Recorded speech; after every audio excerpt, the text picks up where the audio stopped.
If you're an average player, you want to be left alone, right? Because you want to be able to slide by. If you're a good player, you want to be coached. If you're a great player, you want the coach to tell you the truth every day.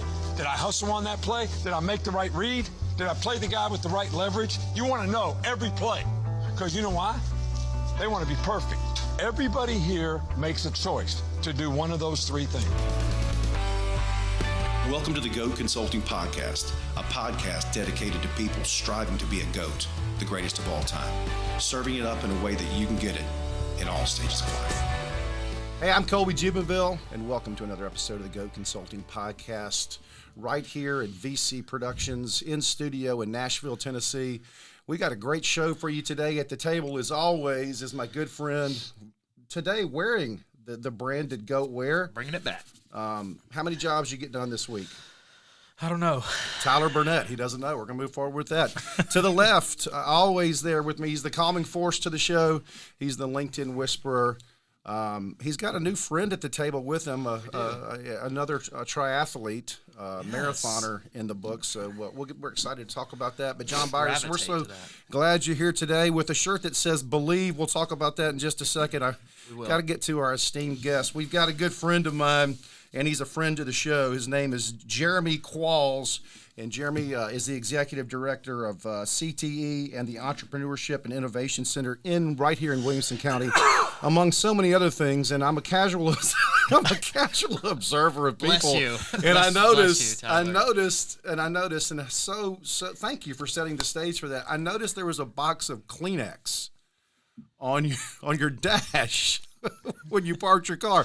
And so I purposely waited, and then I asked Tyler, I said, could you sneeze right before I asked this question? But why do you have a box of Kleenex on your dashboard? Well, before we get to that answer, I want to officially say thank you for inviting me on this. I was going to be extremely professional, but after that little lapse right there, I feel more comfortable. Good.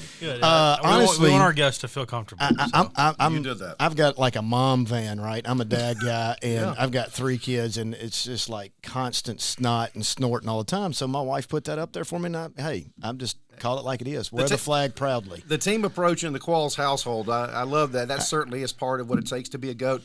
We're glad you're here today. We got a great show for you today. We do it like we always do it. We serve it up in a way you can get it, like Waffle House. It's about the stages of life and the stages of career. In our 20s, they teach us to get in the game. 30s, move up. 40s, we try to stay in because those 30-year-olds, Jeremy, are so damn good. In our 50s, we say, what is it that we really want? So maybe today is the day that you will ask yourself, what is it that you really want? And then the last frame comes from my good friend Tyler Burnett, and it's about the GOAT, the greatest of all time. In sports, it's easy to see. It's people that are recognized for their greatness. What they do elevates the play around them. But in business, it's people that compete on unique perspective, unique education, and unique experience. What they do gives them energy. It gives other people energy, creating new levels of challenge and new levels of opportunity. And without question, Jeremy, with your role and the roles that you've played through education, that's certainly what you've done. Is you've brought energy to places that have created change and challenge within that. But what you do brings energy, creates new levels of challenge and new levels of opportunity. So we're glad you're here with us today, and thank you for being at the show. I'm so happy to be here. You forgot to say Dr. Qualls. It's okay. Dr. Jeremey Qualls. I mean, half of us here at this table is a doctor. That's right. It's a piece of paper that hangs on the wall, nothing more. That's right. Well, we'll do a... Colby always says it's something much more than that. I don't know. Not much more. Different thoughts. But well, maybe we'll go back in time and revisit that, about that moment in time. I do want to say before we get started and dive in today, and we got a lot to talk about today, but we are happy to partner with Dev Digital. And Dev Digital is the only Google Cloud certified partner in the Southeast region. That's impressive. Yeah, I should have said it a little bit better. In the Southeast region. And they're the premier partner of choice for Google in Nashville. I thought you were going to say of the GOAT Consulting Podcast. They are. Well, they are certainly the podcast of choice, the partner of choice with the GOAT Consulting Podcast. I'm going to turn it over to you at this point and let that side of the table do what they do, and Tyler and I over here are going to drink coffee and sneeze and watch. Well, thank you for that, and bless you, Tyler. Appreciate that we ripped the Band-Aid of vulnerability off. We jumped right into the Kleenex box, sneeze. I mean, here we are. This is who we are. There's nothing different about us on or off camera, audio, record. Here we go. I'm going to share a goat to start because I feel like this is a good segue to talk about our guest today. And should we call you Dr. Qualls? No, absolutely not. Okay.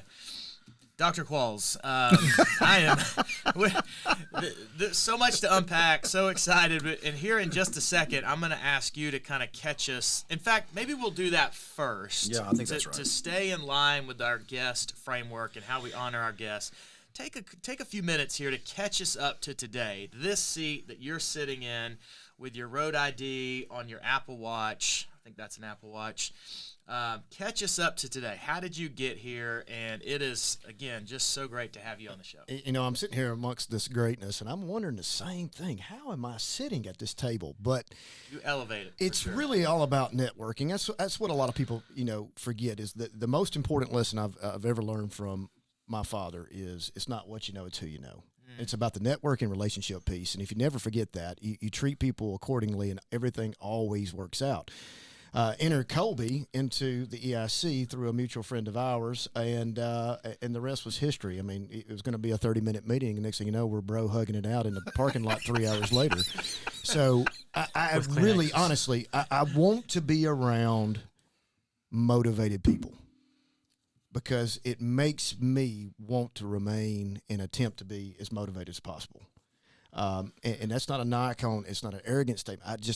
I love to be around self-motivated people. I love to be around people that are working extremely hard within their realm, regardless of the situation, because it exudes work ethic, it exudes passion, it exudes all those things that I like to subscribe to. So when the time comes and it presents itself to partner with them on whatever crazy idea, you're already got that like-minded piece in line. I don't have to convince them otherwise. And you weren't always the executive director of CTE or EIC of Williamson County. There are stops along. There's a path to get there. Right. And it's an interesting path that I think helped create and develop your unique perspective and education experience. Give us the highlights of those and walk us through those, because at some point we'll transition and talk about the stories related to those. So excuse me, I got into education to be a basketball coach. My father was a teacher, principal, superintendent. And that's why I wore this shirt for you today. Actually. There you go. This is a shirt that says "Believe." It is off of Ted Lasso. Yes. Who has been a goat. We've dedicated an entire episode to his goatness. Yeah. He is a masterful coach. Yeah. As you are, Jeremy, Dr. Jeremey Qualls. And I want to pause there for a second and say the reason that I didn't say anything about that is because he's forcing me to look at a national championship Georgia Bulldogs glass all day. So that's just the way for me to get back at him. But at your heart, you are a coach. Yes, I think always it comes out in everything that you do, right? You're always a coach, regardless if you're a coach of an adolescent, teen, or even an adult in the realm that I'm in now. I at least attempt to be and try to be. But did that come as a part of being a college athlete? Yeah, I think so. You were giving shout outs to goats. I don't know if I'm jumping protocol. One of my goats is Coach Dave Luce. Dave Luce is the all-time winningest coach in OVC history at Austin Peay. 420 wins. They gave a banner to him this past Saturday, put it in the rafters forever. Wow. And he did not sacrifice his integrity to get those wins. Yep. And that's why he will always be the GOAT of Austin Peay, and he'll be the GOAT in the OVC legend because, he never gave up his integrity. He recruited those people that were good people, and if he won or lost, so be it. And that's what he stuck by on his principles, and he treated everybody fairly, and he will always be a mentor and a friend of mine. But yes, I think that was instilled upon me by going through that with the combination of him and my father and doing the things that he did in that educational realm. So I immediately gravitated towards that athletic realm of coaching. That's why I got into education. And I think the Lord was trying to tell me otherwise in my first stop of coaching in those first 4 or 5 years that maybe that's not the reason I sent you to coaching is the reason to find your wife. And that was my first stop was at Marshall County High School in Lewisburg, which is down 65 South. And I thought I was going to be the next Rick Pitino. At that time, Rick Pitino was a good thing to say, right? So, I thought that. Let's thank God you're not. Every time I walked out of that locker room, our group had a chance to win because of me. You know what that led to that first year? 5-21. Wow. You know what that followed up the next year? 6-20. We're making improvement. 1% So better. I started going down this pathway of the kids were commodities. I knew more than them. We're not winning because of them, right? And it literally took me an opportunity of there's two types of coaches, those that have been fired and those that are going to be. So I made a decision about year 5 there. I was like, okay, I'm on the pathway that I probably already should have been fired 2 years ago, and this is going to be it for me, that I need to make a change. So then I made a change. I packed up everything me and my wife had in a U-Haul. We moved west to Lexington, Tennessee, to Lexington High School, and didn't deserve the job, but I got the job. And I started that process when I pulled up. I never forget the first time I pulled up for practice. There was kids waiting at the door for me to let them in. And I knew immediately, I was like, I'm in something special here. I've changed. I went from beating on the doors, getting kids in the back of my truck, to dragging them to practice, to now they're waiting on me. So I'm immediately going to win, right? So so I'm making a change. I've been humbled, right? I go into year 1, and I forgot why I was at Lexington. I forgot. I fell right back into the trap of, I've got these new group of athletes. They're gym rats. I ought to win right off the bat because I'm smarter and I'm better. Well, it produced the same results. And you know what they say, if you do the same thing over and over and get the same results, Insanity. It's what? Exactly. Enter my man Nick. Nick was a junior on the team, was a little bit, wasn't the most athletic kid on the team, but had the highest IQ of any kid I've ever coached. Knew everybody's position, was a kind of a troubled, negative kind of a person. Had to kind of handle him with delicate gloves. One day he loses it. I was on him on purpose. He takes his jersey and throws it at me and says a few choice words and walks out. And I'm thinking, thank goodness, we're off the hook. I'm thinking that. I'm thinking, thank goodness a kid left my team. Now, you think how crazy that is at this moment in time. And I'm mature enough now to realize that was it was malpractice on my behalf. Yeah. So the kid's out. We have the best practice that we've had up to the point. Everybody's it's loosened up a little bit, feels better about things. And then I get a call from the guidance counselor the next morning, hey, come up here, Nick's up here. And I was like, I'm not going to listen to any kind of situation that's going to take him back on the team. She's like, you need to come up here and listen. So I get up there. Nick's kind of crying. He's like, yeah, Coach, I just want you to know something. He said, you never asked anything about my home life. You never once acted like you cared. And I just want you to know why I am like I am. I said, tell me. He's like, when you go out the back door of the gym, it's 100 yards. That's where the football field is. And past that is government housing. He said, I live over there. I walk to school every day. I've played several sports my whole high school career. My father has never come to a ball game. He's an alcoholic. Who knows where my mom is? I don't even know if I'm going to eat that night. Now, I'm not telling you this to be back on the team. I just want you to know where I'm coming from. Now, you want to talk about a punch in the gut. That moment right there in my entire career set the stage for my mindset at this point. I said, you know what? You're right. I tell you what I'll do. You come back, you play another sport in the spring. We're going to wipe the slate clean. I want to make sure you got the right attitude. It holds my feet to the fire. It holds your feet to the fire. Make sure you're a good teammate with other folks. We'll start this over again. He goes out. He runs track. Once again, let me remind y'all, he's not the best athlete. He plays football in the spring. He hadn't done his whole career. Football coach says he's the absolute best scout team quarterback we've ever had, and he's a team leader, and he doesn't even get to play. Yeah. Comes back and plays basketball. We're going through practice. We start falling into this. I've changed the way I've done practice. I've changed everything. As a small example, I bought each kid, it's my wife's, I can't take the credit, my wife said, let's buy these kids ties and let's teach them how to tie a tie. They didn't have khakis. We bought them khakis, got them ties, made them go buy cookies and do Christmas carols in nursing homes. Just start teaching these kids, act like they're your own. We invite them to our house. My wife would cook. You started seeing a difference. So anyway, we get to one of the last games of the year. We're playing Jackson Southside. If you know anything about Jackson Southside or Liberty Tech, those two teams ran about 5 state championships off between those two and Bolivar. Wayne, Chisholm, Willie Kemp. I don't know if you've heard those names, played at UT. Mm-hmm. Those guys were coming through there. Lexington hadn't beaten Southside in over 8 years, and ball goes out of bounds under our goal, .3 left. If you know the rule, point three's got to be a Tip. Tip. You can't catch and shoot. So I call timeout. I'm going out with my assistant coach, and we're talking, okay, we got to run this play, obviously. And he goes, who's going to throw it? He said, hang on one second. I look over my shoulder. Nick is checking into the game. He goes over. I'm just going to go ahead and tell you, I'm going to try to make it through this. I'm getting chills already. He goes over. He's got the whiteboard, and he's coaching them up. I looked at my coach. I said, Terry, what do you think? He's like, I think you need to shut up and let this happen. I said, I agree. So I walk in. I said, hey, man, he goes, Coach, you've got us prepared. We're going to run triangle. I said, you've got to, and he said, sell the fake. I was like, who's going to throw the pass? He said, ain't nobody but me can throw this pass. I said, let's get it up. Referee hands the ball. He sells the fake. The kid jumps. He throws the lob. Kid catches it. Buckets. Game over. We win.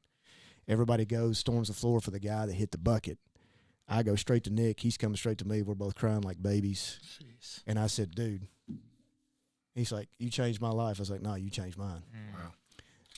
That kid has stayed many nights in my house, even after I left. He's gone to my kids' junior pro games. He's the first gen out of his family to get associate's degree. He's now full-time recruiting with the National Guard and married. It was one of my proudest moments as a coach was just to go to the wedding. So we're talking about a situation where I think I was the catalyst the whole time, and I wasn't. Yeah. It was the kids. I didn't allow myself to be so. So Well, you're listening to the GOAT Consulting Podcast. That'd be it for today. hey, I'm just getting started. Let me take another sip of coffee. I'm not done yet. I think that's probably as much as my heart can handle. I know. It's a Good. powerful, and it's a lesson that I think we need to be reminded of.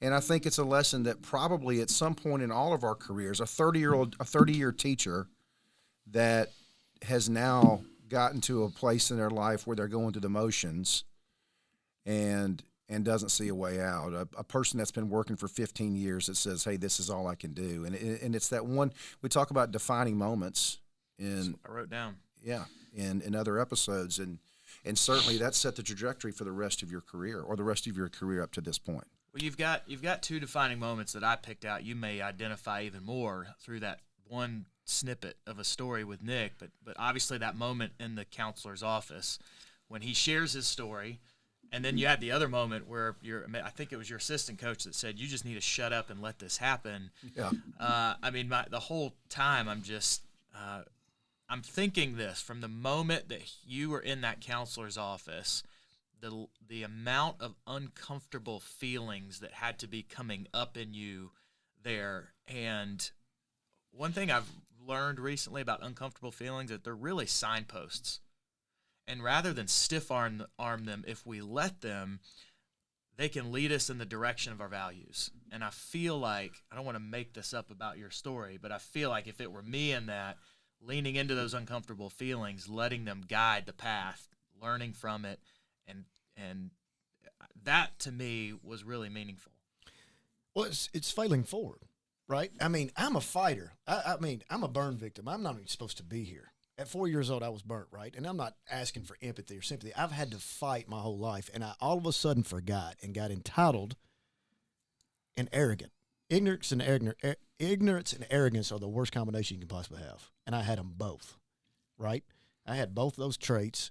I went into that as a sense of entitlement, like I finally arrived, and it took a teenager to tell me, you've lost your way. And you've lost your way because you're not treating people appropriately, which I had made my living on prior to getting that job, right?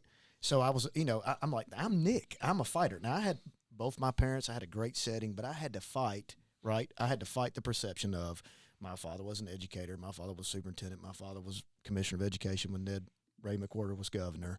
I've always gotten what I've, because of him, and you're going to play basketball at the high school because your dad's superintendent, right? And then I had a counselor say, you're not going to go to college. Right. You're not going to college, much less play basketball. Well, that motivated me, Sure. right? Now, she didn't say that to motivate me. She said that because she was being for real. But I appreciate it because tell me I can't. Tell me I can't. You know what I mean? Tell me I can't. It reminds me of that quote I think maybe Bert said this. I can't remember. It's what we it's what we learn after we know it all that really counts. Oh yeah, yeah. It reminded me of when you said it was that moment that you realized, that you needed a teenager to help you realize you didn't know it all, and that's okay. Because It's you were learning completely something okay. more meaningful. And when you shut off learning opportunities such as that, and even if you don't recognize it at that moment, you'll pay it forward at some point in time, right? You'll think, okay, that was a defining moment that at that point in time, I thought it was pretty special, but I look about it on it every day, like right now, as I reflect upon this, and I come to tears and I get chill bumps every single time I tell that story, because he's a change agent in my life as powerful as anyone I've ever had. And the takeaway for the audience is connection, right? The most basic need of people is to connect and feel connected. He said to you, "You've never asked me anything about my life." That's correct, because he was a commodity to me at that point. Well, here's what you said. He was the ends, the means for me to get where I needed to go, not where he needed to go. So it made me think, I see oftentimes this how it started, how it's going, which maybe that's worth saying at the end of this episode, but how it started, kids are commodities, I know more than them, I'm better than them.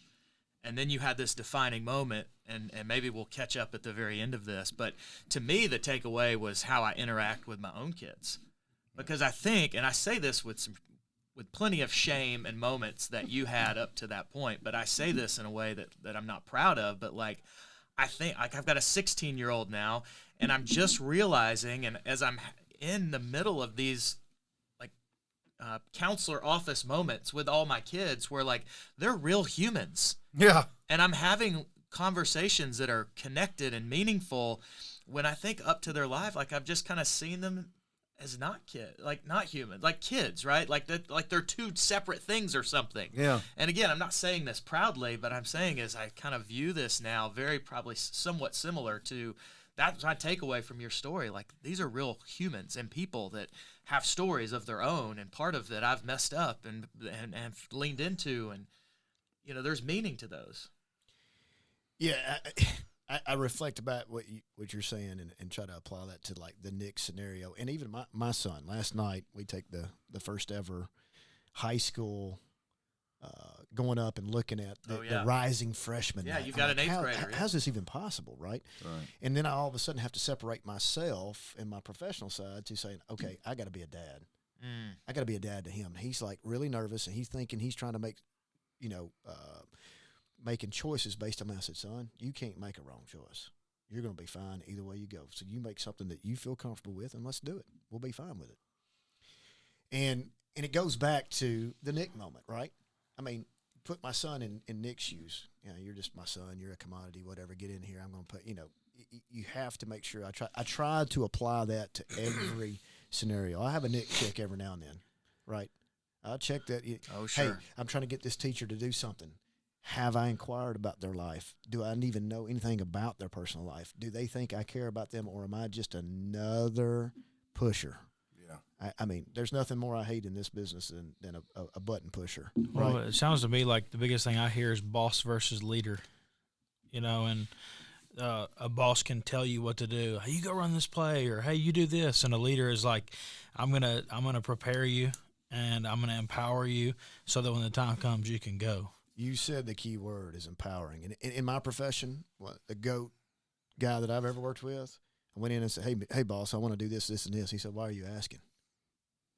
I didn't know what to answer. I said, what do you mean?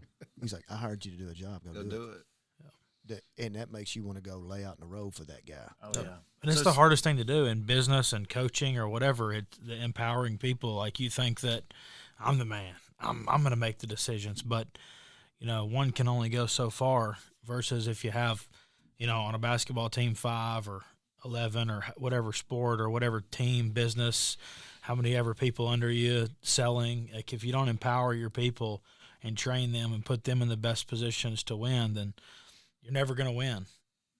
And having the grace and the empathy to let them mess it up. I think that's where I go off track so often, where I want to help control the outcome, right, in some way. And that's where I've learned, so much in my life in those moments of failure.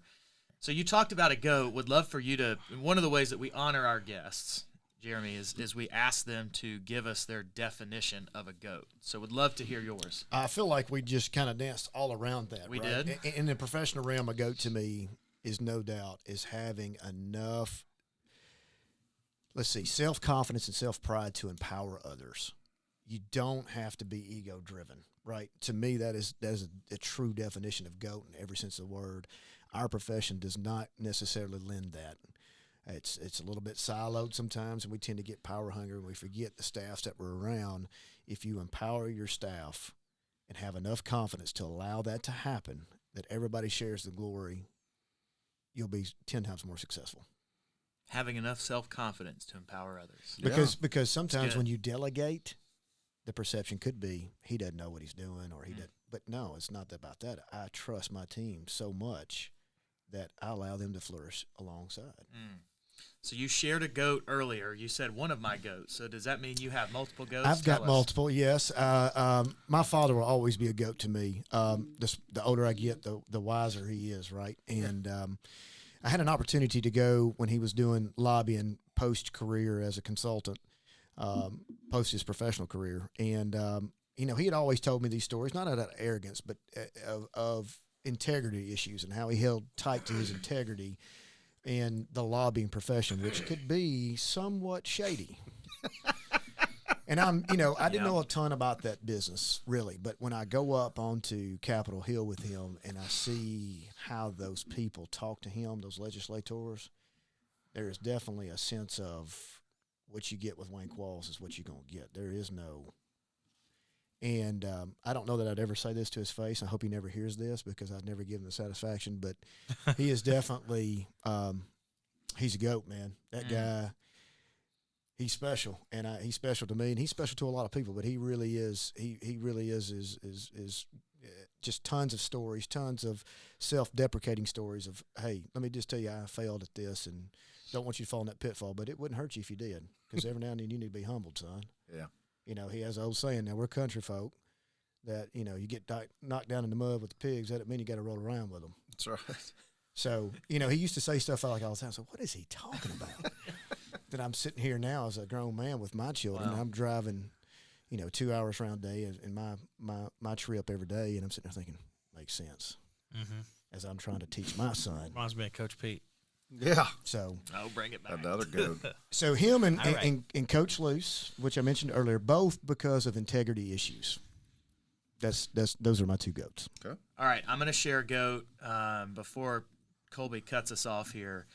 And here's what I think we're maybe titling this episode "America's Got Talent" just because of the work that you do. Which, if you'll stick around with us, you'll hear more about that, and we're excited. But because of the name of that, my first thought, and there's so many comparisons to the work that you do in America's Got Talent that was created by Simon Cowell.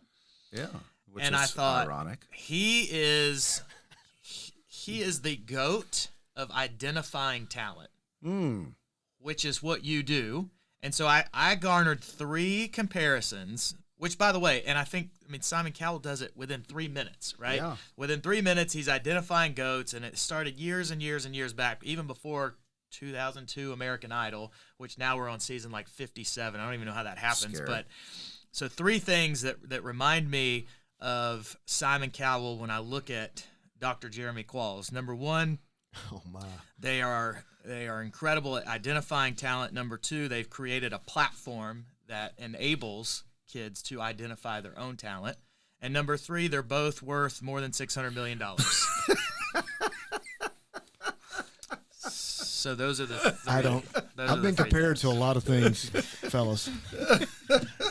That's not one I've ever been to. So. You're now going to get some extra requests to your Facebook and LinkedIn account now. Well, I think John speaks the truth, and there's no doubt that the first time that I met you that I saw someone.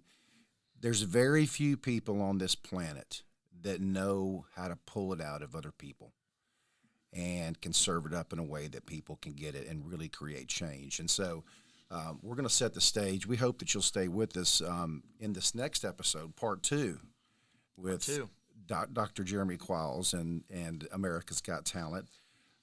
we're gonna talk about how he used the Mountain Dew Extreme Team, which is one of the top performers in America's Got Talent, and this aha moment that he had about coaching and connection. If you'll stay with us. For Tyler, who's on his phone, I'm Colby Jubinville, and that's John Byers, and this is Jeremey Qualls, and this is the Go Consulting Podcast. Boom.